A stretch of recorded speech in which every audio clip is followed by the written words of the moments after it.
Næsby Boldklub. Klubbens status som DBU Børneklub bygger oven på et flereårigt fokus på børnefodbolden og ungdomsfodbolden, med et stort og voksende antal spillere til følge og en stor skare af engageret og bredt set veluddannede trænere.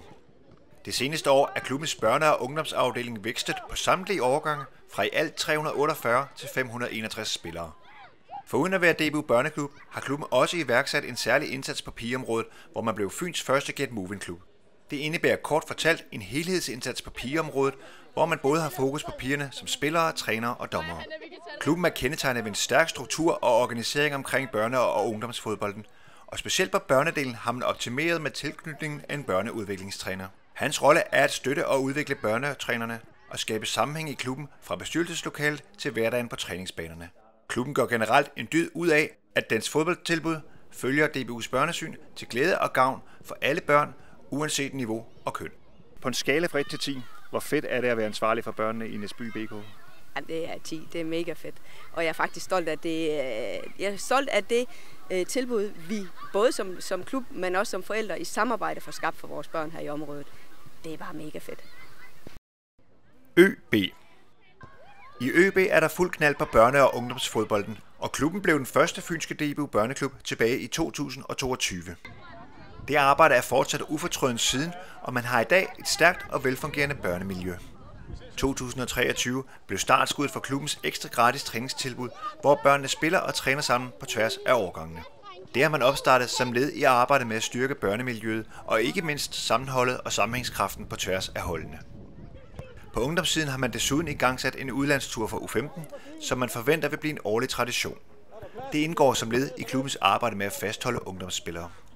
Samlet set er klubben det seneste år vokset fra 140 til 226 spillere på børne- og ungdomsholdene, svarende til en fremgang på 39%. Klubben har også fokus på at dygtiggøre deres trænere via træneruddannelse, herunder også de helt unge trænere. Blandt dem har ØB 3 unge med i DBU-tilbuddet Fremtidens Trænere, der netop er målrettet unge, der brænder for trænergerningen. Ligeledes arbejder klubben på at uddanne dommere blandt klubbens unge, og pt. Har man 3 unge stående klar til at tage dommeruddannelsen. Hvad fylder arbejdet med børn og unge her i ØB?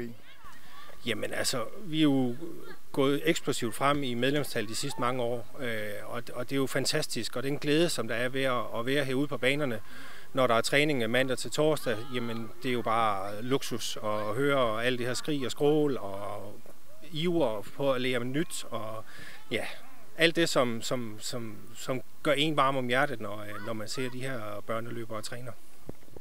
FC Courant.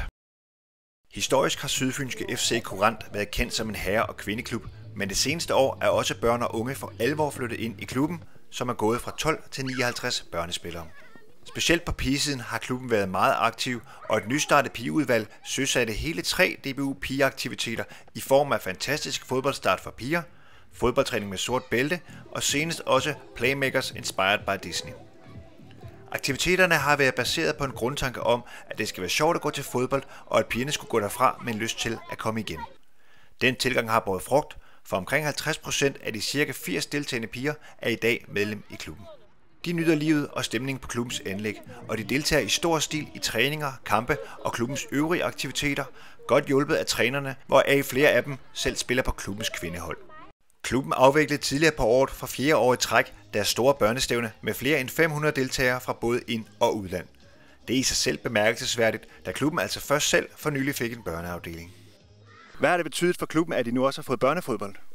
At få børnefodbolden ind, det gør, at vi lige pludselig kan komme lidt bredere ud med de budskaber, vi vil. Vi kommer til at favne bredere herude. Lige pludselig så er der jo børn, som der kommer her med deres søskende, deres forældre også, som lige pludselig bliver integreret i klubben også. Så man kan sige, at børnefodbolden som sådan, det har skabt meget mere liv op i det område heroppe. Altså det er jo en fornøjelse at være heroppe de onsdag og lørdag, når vi træner heroppe. Der er gang i den hele tiden, og børnene de bliver jo hængende heroppe. Så der er lige pludselig kommet mega meget liv heroppe. Er det sjovest at gå i skole eller at gå til fodbold? Fodbold. Fodbold. Fodbold.